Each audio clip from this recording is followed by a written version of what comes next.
everyone, welcome to Achievers Station. So today we are going to do a very interesting, small and easy topic that is Negotiable Instrument Act.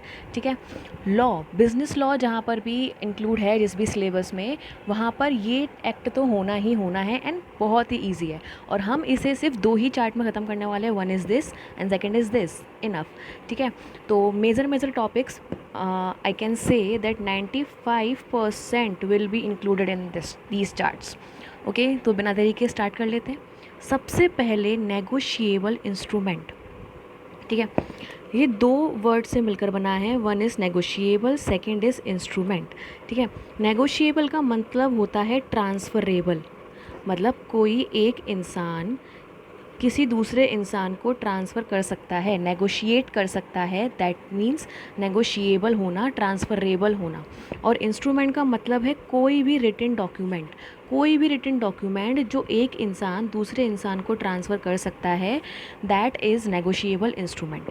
तो negotiable instrument is a written document which creates a right in favour of any person and which is freely transferable. किसी एक इंसान के लिए कुछ rights होते हैं उसमें, फॉर एग्ज़ाम्पल चेक है। ठीक है, तो चेक जिसको मिला है उसके पास ये राइट है कि उसको उसका पेमेंट मिले। ठीक है, और दूसरा क्या है, वो उस चेक को किसी और को भी ट्रांसफ़र कर सकता है। तो चेक एक नेगोशिएबल इंस्ट्रूमेंट है। ठीक है, चलो, कैरेक्टरिस्टिक क्या है नेगोशिएबल इंस्ट्रूमेंट के? ट्रांसफरेबिलिटी, मतलब नेगोशिएशन हो सकता है, ट्रांसफ़र हो सकता है। ट्रांसफ़र करने के दो तरीके हैं, by delivery and by endorsement. इसका मतलब क्या है, कोई एक इंसान किसी रिटन डॉक्यूमेंट को बस उसे हैंड ओवर कर दे किसी दूसरे इंसान को और वो ट्रांसफ़र हो गया, मतलब डिलीवरी से ट्रांसफ़र। और दूसरा केस क्या है, कोई एक इंसान उस नेगोशिएबल इंस्ट्रूमेंट में कुछ उसमें लिखित, मतलब लिखित तरीके से उसको ट्रांसफ़र करे, तभी वो सही माना जाएगा, दैट इज़ एंडोर्समेंट, जिसको हम हिंदी में बेचान कहते हैं। बेचान द्वारा और सुपुर्दगी द्वारा, दो, बेचान द्वारा और सुपुर्दगी द्वारा, ये सुपुर्दगी है और ये बेचान है। ठीक है, second point is independent title.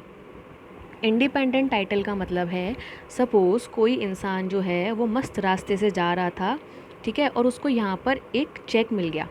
ठीक है, ये चेक जो था बियरर था। बियरर का मतलब है कि है ना, बस उसको ट्रांसफ़र करने से ही जो है वो पोजीशन ट्रांसफ़र हो जाता है। ये डिलीवरी वाला केस था। ठीक है, तो इसने क्या किया, इस पर बहुत कर्जा था, तो इसने क्या किया, इस चेक को उठाया और अपने किसी लेनदार को दे दिया। ठीक है, इसने जो काम किया वो गलत था। ठीक है, लेकिन इसने पूरी श्रद्धा, पूरी ईमानदारी और अच्छे भाव के साथ इस चेक को एक्सेप्ट किया। तो अगर इसका टाइटल, मतलब इसका जो ओनरशिप है वो दूषित है, डिफेक्टिव टाइटल है इसका, लेकिन इसका टाइटल डिफेक्टिव नहीं माना जाएगा। मतलब अगर इसको दोषी ठहराया जाएगा तो इसको दोषी नहीं ठहराया जाएगा, ये दोषी नहीं है, क्योंकि ये इस चीज़ में शामिल नहीं था, इसे नहीं पता था कि इसको पड़ा हुआ चेक मिला था। ठीक है, तो किसी भी नेगोशिएबल इंस्ट्रूमेंट के एक्सेप्टर का या उसको लेने वाले का जो टाइटल है वो इंडिपेंडेंट होता है, मतलब डिफेक्टिव टाइटल हो भले देने वाले का, लेकिन लेने वाले का क्लीन टाइटल होता है।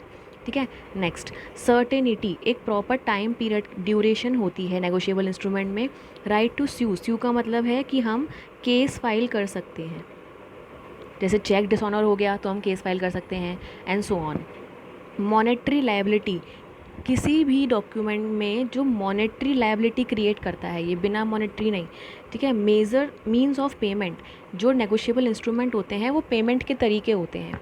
एंड अनकंडीशनल, कोई कंडीशन नहीं लगा सकते, फॉर एग्जांपल कि भाई अगर बारिश हुई तभी मैं पेमेंट करूँगा, नहीं, कोई कंडीशन नहीं लगा सकते। नेगोशिएबल इंस्ट्रूमेंट में पेमेंट करना है तो करना है। ठीक है, लिखने के बाद अगर कोई चेक बन गया तो बैंक को उसका पेमेंट करना है तो करना ही है, on the particular date for to the particular person of the particular amount.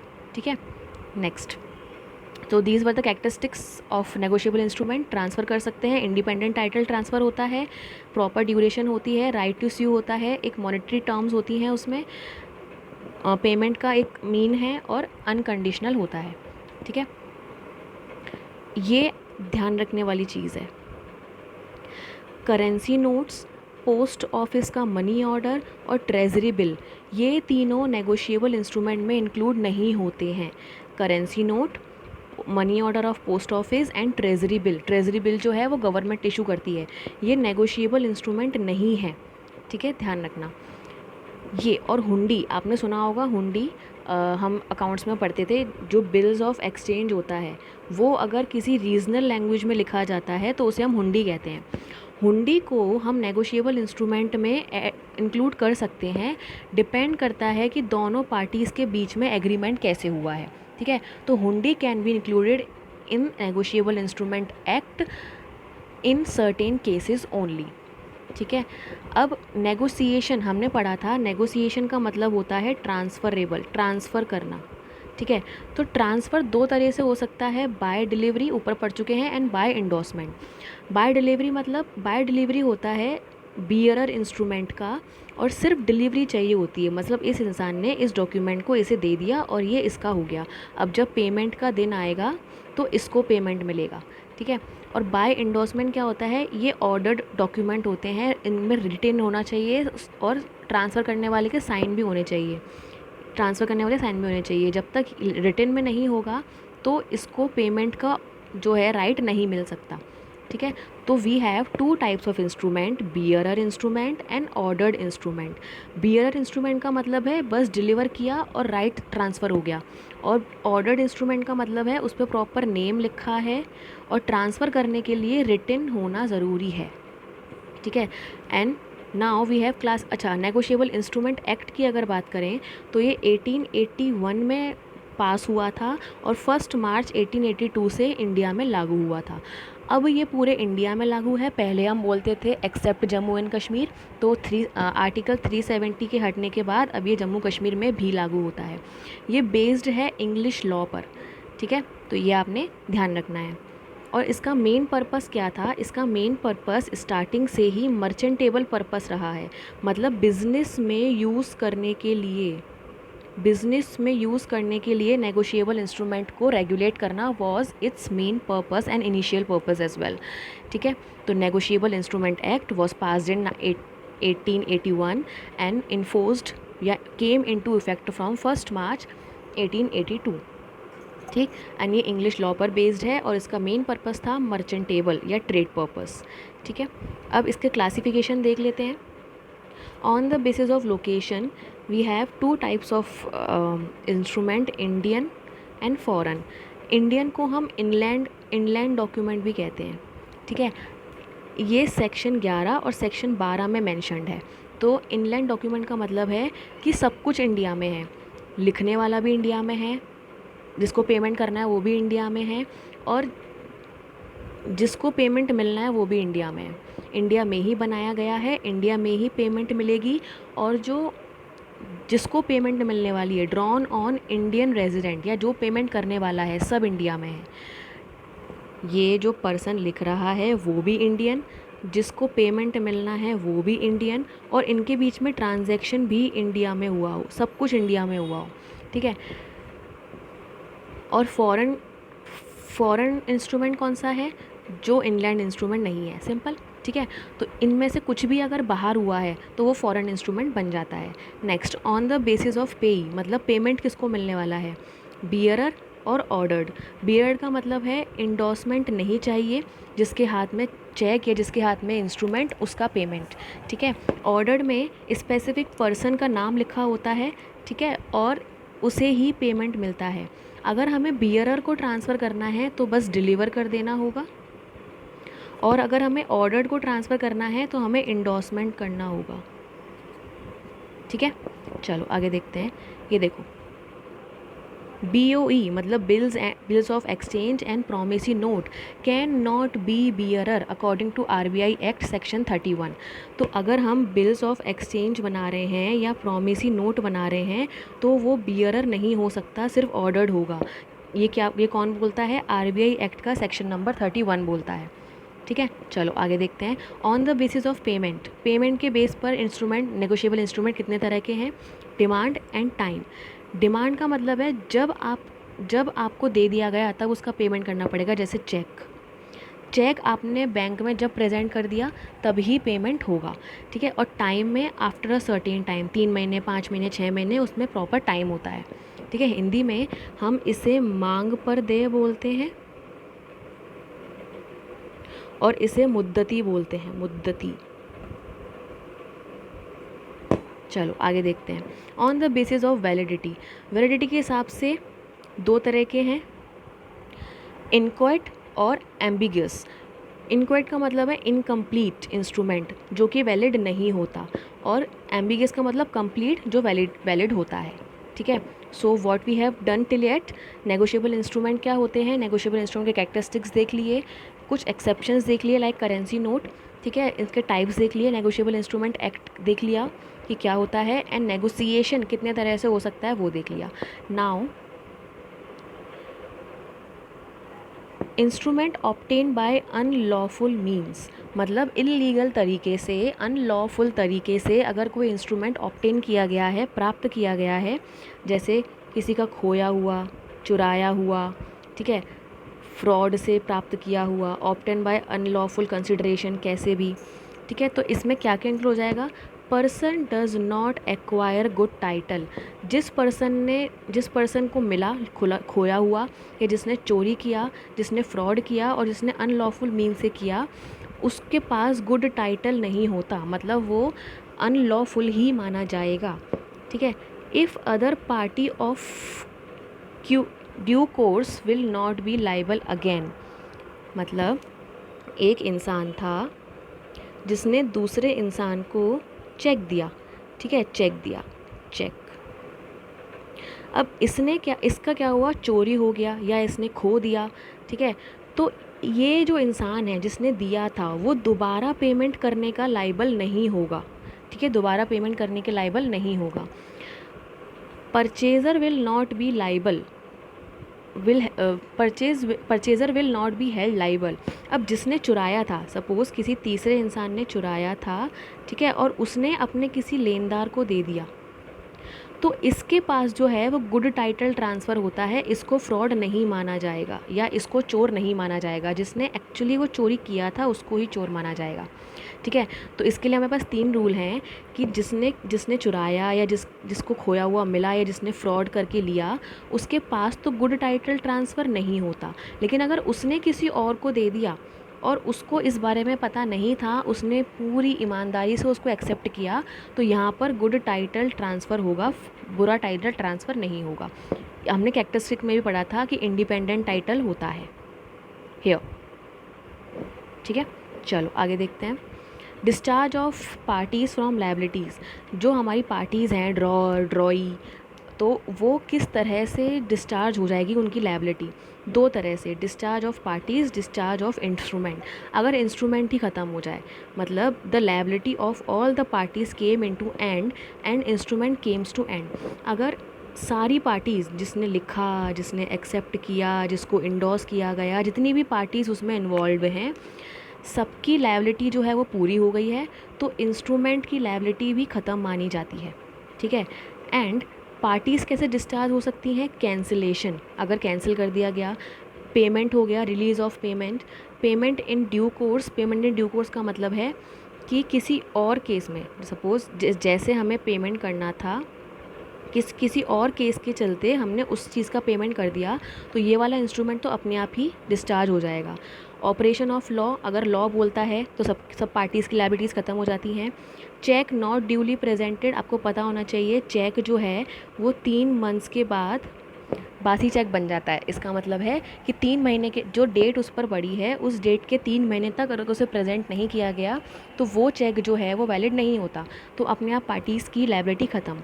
And material alteration, अगर उस चेक में अल्टरेशन किया गया है तब भी पार्टी जो है वो लायबिलिटी ख़त्म हो जाएगी। जैसे हमने अमाउंट चेंज, चेक में हमने अमाउंट चेंज कर दिया और है ना डेट चेंज कर दी, नेम चेंज कर दिया, हमने कुछ अल्टरेशन किया है, तो वो चेक इनवैलिड रहेगा और डिस्चार्ज हो जाएगी पार्टी की लायबिलिटीज़, ठीक है। Next, endorsement. इंडोर्समेंट का मतलब हिंदी में अगर बोलें तो बेचान। अगर कोई ऑर्डर्ड डॉक्यूमेंट है ऑर्डर्ड इंस्ट्रूमेंट है, मतलब उस इंस्ट्रूमेंट पर किसी पर्टिकुलर इंसान का नाम लिखा हुआ है, तो वो पर्टिकुलर इंसान अपने उस इंस्ट्रूमेंट को किसी और को ट्रांसफ़र कर सकता है, लेकिन कैसे? रिटन में। ठीक है, तो इस रिटन ट्रांसफ़र हो रहा है उसको हम इंडोर्समेंट या बेचान कहते हैं। ये अलग अलग तरह से हो सकता है, जर्नल और ब्लैंक, मतलब बस नाम नहीं लिखा, बस साइन कर दिया और ट्रांसफ़र लिख दिया, तो वो जर्नल इंडोर्समेंट हो गया। पार्शियल इंडोर्समेंट का मतलब है एक पार्ट, मतलब सपोज़ अगर 10,000 का पेमेंट था उस चेक का, तो 6,000 किसी और के नाम कर दिया और 4,000 नहीं किया, तो ये पार्शियल। स्पेशल और फुल, मतलब पूरा पूरा नेम मेंशन करके और सारी शर्तें वगैरह जो भी हैं लिखकर, डेट लिखकर, सब कुछ लिखा हुआ है, तो वो स्पेशल या फुल। रिस्ट्रिक्टेड मतलब इलीगल, अगर for a part of money किया गया है लेकिन इलीगल वे में किया गया है, तो ये रिस्ट्रिक्टेड है, मतलब ये अलाउड नहीं है। कंडीशनल, नो रिस्क ट्रांसफ़र, इसका मतलब है कि एक इंसान ने किसी को चेक दिया, इसने किसी तीसरे को चेक दे दिया, ठीक है, लेकिन इसने बोला कि अगर इसने पेमेंट नहीं किया तो मैं क्या करूँगा, तो ये बोलेगा कि सारा रिस्क मैं ले रहा हूँ। तो इसका मतलब है ये कंडीशनल ट्रांसफ़र कर रहा है, कि रिस्क को ट्रांसफ़र नहीं कर रहा है, सिर्फ पेमेंट ट्रांसफ़र कर रहा है। ठीक है, तो endorsement we have general and blank, special और full, partial, conditional and restricted. ठीक है, आई होप समझ में आ गया होगा। आगे देखते हैं, डिसऑनर ऑफ चेक, ये आर्टिकल 138 में इसके लिए पनिशमेंट क्या है कि या तो अगर कोई आपका दिया हुआ कोई चेक डिसऑनर हो जाता है तो फ़ाइन लगेगा और इम्प्रिजमेंट भी हो सकता है अप टू 2 ईयर्स, क्योंकि डिसऑनर ऑफ चेक को क्रिमिनल ऑफेंस माना जाता है। क्रिमिनल ऑफेंस माना जाता है as per the article number 138 of negotiable instrument act 1881। ठीक है, अब इसका प्रोसेस क्या होगा, बैंक जो है इन्फॉर्म करेगी होल्डर को, जो मतलब जिसको पेमेंट मिलने वाला था उसको, विथ रीज़न कि डिसऑनर क्यों हुआ है। अब जो होल्डर है या पेई है या ड्रॉई है, ठीक है, वो 30 दिन के अंदर नोटिस भेजेगा इन्फॉर्मेशन के साथ ड्रॉअर को, मतलब लेखक को जिसने चेक दिया था। ठीक है, उसके बाद इसके पास 15 दिन का टाइम होगा और 15 दिन में इस नोटिस का इसको पेमेंट करना पड़ेगा, इस चेक का। अगर इसने नहीं किया, ठीक है, देखो अगर इसने 15 दिन के बाद पेमेंट कर दिया तो ठीक है, लेकिन नहीं किया तो जो ड्रॉई था या जो होल्डर था या जो पेई था, तीनों बोल सकते हैं, 16th डे से उसके ऊपर केस फाइल कर सकता है। और केस फाइल होने का मतलब है पनिशमेंट मिलना ही मिलना। तो अगर कोई चेक डिसऑनर होता है तो ये क्रिमिनल ऑफेंस माना जाता है as per the article number 138। ठीक है, उसका प्रोसेस क्या है, पहले बैंक जो है होल्डर को इन्फॉर्म करेगी, होल्डर 30 दिन के अंदर नोटिस भेज देगा इसके ड्रॉअर को, और ड्रॉअर के पास 15 दिन का टाइम होगा कि वो या तो पेमेंट कर दे, तो अगर उसने पेमेंट कर दिया तो ठीक है, अगर नहीं किया तो जो होल्डर या पेई या ड्रॉई था इसको राइट मिल जाएगा केस फाइल करने का। ठीक है, सो इसी के साथ we have done our first chart. ठीक है, नेक्स्ट में कुछ नहीं है, नेक्स्ट में बस हमारे जो इंस्ट्रूमेंट है उसके बारे में बात की गई है। So this was the main thing. हमने इसमें क्या था, इंट्रोडक्शन कि नेगोशिएबल इंस्ट्रूमेंट होते क्या हैं, कैरेक्टरिस्टिक्स क्या हैं इसके, नेगोशिएशन कितने तरह से हो सकता है, classification of negotiable instrument, unlawful means से अगर लिया गया है तो क्या रूल्स हैं, डिस्चार्ज ऑफ लायबिलिटीज़ क्या है, dishonour of cheque and endorsement कितने तरह से हो सकता है। ठीक है, चलो इधर देख लेते हैं। मेनली देखिए, और तो बहुत सारे भी हैं, लेकिन mainly we have 3 types of negotiable instrument in act. One is promissory note, second is bills of exchange and third is cheque. इनका आर्टिकल नंबर भी लगातार है 4, 5 और 6। Promissory notes, bills of exchange and cheque, PBC, physics, bio, chemistry, ऐसे भी याद कर सकते हैं लाइन से। 4, 5, 6 आर्टिकल नंबर। सेक्शन नंबर देखो, यहाँ पे सबसे पहले प्रोमिसरी नोट की बात कर लेते हैं। प्रोमिसरी नोट पहले ना एक छोटा सा डिस्कशन कर लेते हैं, तब आपको समझ में आ जाएगा। See, here is a person who is buyer,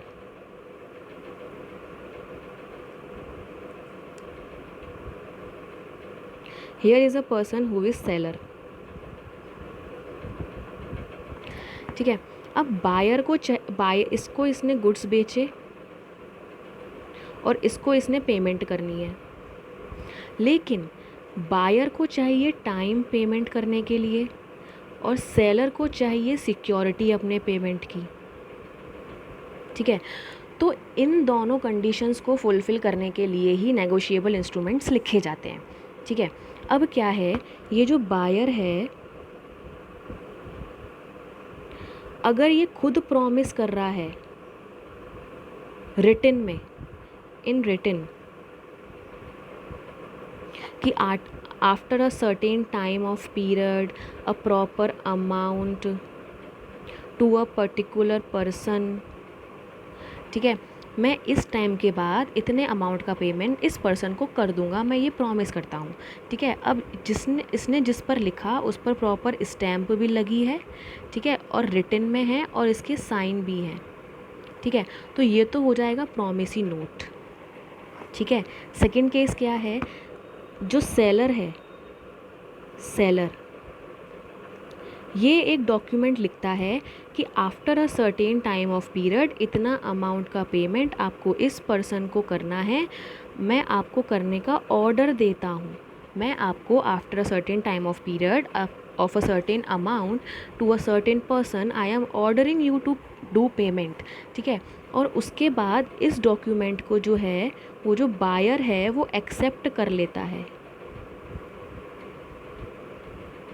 accept कर लेता है, that is bills of exchange. अब ये बिल्स ऑफ एक्सचेंज सेलर के लिए बन जाता है बिल्स रिसीवेबल और बायर के लिए बन जाता है बिल्स पेबल, ठीक है। अब इस इंसान का बैंक में खाता है, ठीक है, और ये किसी इंसान से ख़रीदता है, ये सेलर है। अब ये बैंक को ऑर्डर देता है कि मैं इसको एक डॉक्यूमेंट दे रहा हूँ, अगर ये तुम्हारे सामने प्रेजेंट कर दे तो इसे पेमेंट कर देना, ठीक है। तो ये हो जाता है चेक। चेक जो है पर्टिकुलर किसी बैंक पर लिखा जाता है, प्रॉमिसी नोट जो है वो पेमेंट करने वाला प्रॉमिस करता है कि पेमेंट करूँगा, और बिल्स ऑफ एक्सचेंज जो है पेमेंट लेने वाला पेमेंट देने वाले को ऑर्डर देता है कि after a certain time of period you have to pay this, ठीक है। चलो तो अब इसको एक बार देख लेते हैं। देखो यहाँ पे प्रॉपर स्टैम्प भी लगा है, डेट है 60 days after the due I promise to pay to mister X और order the sum of dash only, ठीक है, यहाँ पर साइन भी है, ठीक है।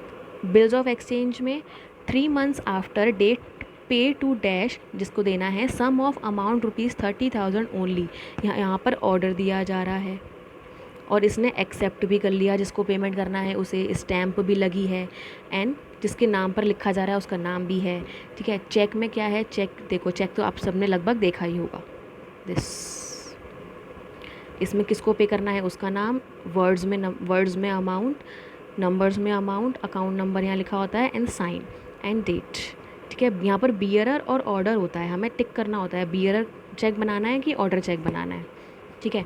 देखो इसमें डिफरेंस देख लेते हैं थोड़ा सा। प्रॉमिसी नोट में 2 पार्टीज़ होती हैं, प्रॉमिसर और प्रॉमिसी। प्रॉमिसर मतलब प्रॉमिस करने वाला, प्रॉमिसी मतलब जिसको प्रॉमिस किया गया है कि हाँ तुम्हें पेमेंट करूँगा। बिल्स ऑफ एक्सचेंज में 3 पार्टीज़ होती हैं, ड्रॉअर जो लिखता है, ड्रॉई जो एक्सेप्ट करता है, और पेई जिसको पेमेंट मिलने वाला होता है। अब देखो ड्रॉअर तो हमेशा सेलर होता है, मतलब जिसको पेमेंट लेनी है। ड्रॉई हमेशा परचेज़र होता है या जिसको पेमेंट देनी है वो होता है। पेई कोई भी हो सकता है, क्योंकि जो ड्रॉअर होता है सपोज़ 3 महीने का बिल है, ठीक है, लेकिन 3 महीने से पहले इसको पेमेंट की ज़रूरत पड़ गई तो ये बैंक से इस चेक को डिस्काउंटेड करवा सकता है। सेकंड थिंग, बैंक में वसूली के लिए भेज सकता है कि भाई तुम ही देख लेना, तुम ये वसूल कर लेना, हमें माथाफोड़ी नहीं चाहिए। तीसरा, वो अपने किसी लेनदार को, अपने किसी क्रेडिटर को दे सकता है कि भाई देखो इसका पेमेंट में 3 महीने बाद मिलने वाला है, ये आप रख लो और है ना जब पेमेंट मिले तो आप पेमेंट ले लेना। तो पेई कोई भी हो सकता है, वो खुद भी हो सकता है अगर उसने अपने पास रखा है, बैंक भी हो सकती है और कोई और थर्ड पर्सन भी हो सकता है। तो we have 3 parties in bills of exchange, ठीक है। Cheque is basically a bills of exchange और negotiable instrument drawn on an specific bank. इसमें भी 3 पार्टीज़ हैं, ड्रॉवर जिसने लिखा है मतलब कस्टमर बैंक का, ड्रॉई जिसको पेमेंट करना है मतलब बैंक, और पेई जिसको पेमेंट मिलना है। ठीक है, चलो ये रिटिन होता है और साइंड बाय मेकर होता है। ये रिटिन होता है और क्रेडिटर बनाता है। ये जो है कस्टमर बनाता है बैंक का। ये अनकंडीशनल होता है, सारी अनकंडीशनल होते हैं। ठीक है, सर्टेन मनी एंड टाइम, ये भी सब में होता है। Certainty of parties, 2 he parties हैं, ठीक है, चेंज नहीं होती। अदर देन बैंक नोट और करेंसी नोट, बैंक नोट या करेंसी नोट जो है वो प्रोमिसी नोट नहीं होते। ठीक है, नेक्स्ट पेमेंट टू बियरर और ऑर्डर।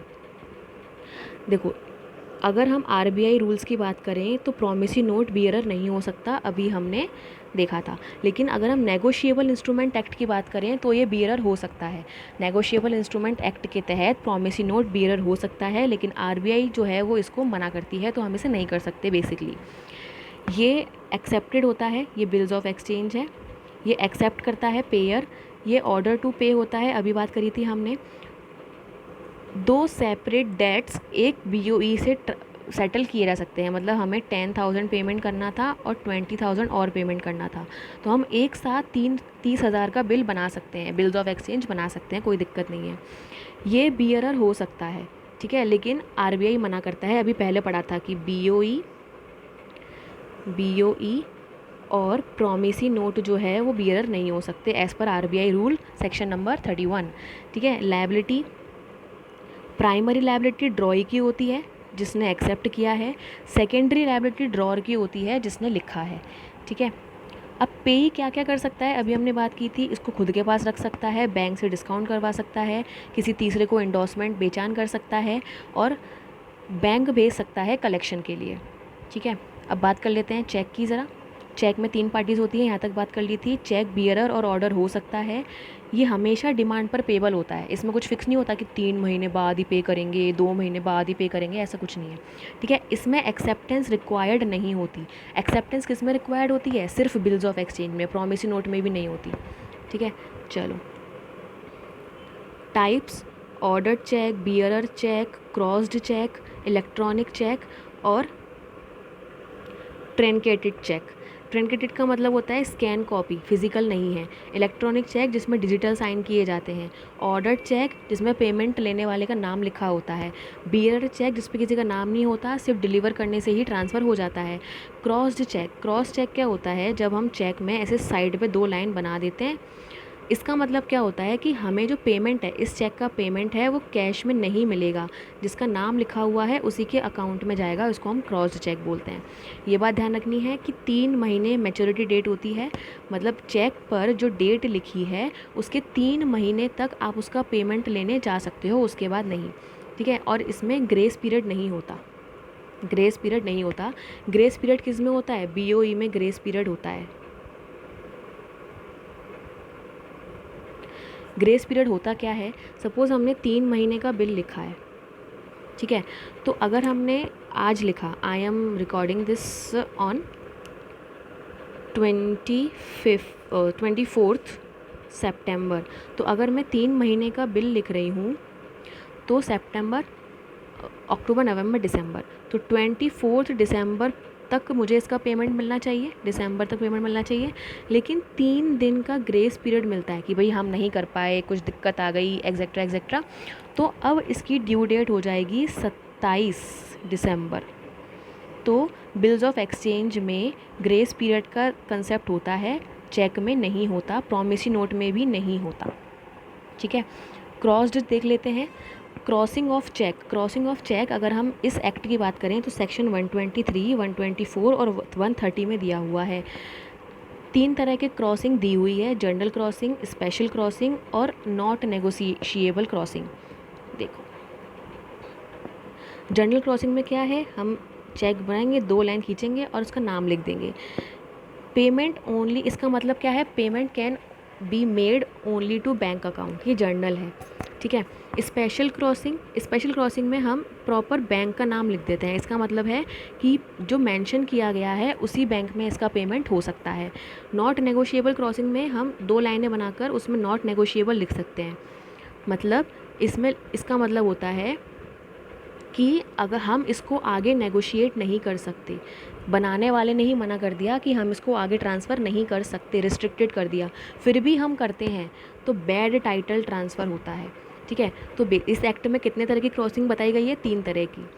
एक और क्रॉसिंग होती है अकाउंट पेई क्रॉसिंग, ठीक है, जो कि इस एक्ट में इंक्लूड नहीं है। तो you have to remember this. ऐसे भी आ सकता है कि which of the following crossing is not included in the tax in the act. तो अकाउंट पेई बहुत इंपॉर्टेंट है, जो बहुत यूज़ होती है, लेकिन नेगोशिएबल इंस्ट्रूमेंट एक्ट में इसका कहीं पर भी जिक्र नहीं है। सो इसी के साथ we have done negotiable instrument act. I can say 95% of the major topics we have covered in just 30 minutes. ठीक है, तो if you like the video, if you understood this concepts, what you have to do is you can find, ऐसा कुछ आपको लोगो नीचे दिखेगा, you have to like, then you have to share and follow as well. ठीक है, तो bye bye, take care, all the best for your examinations. Bye bye, take care, keep learning.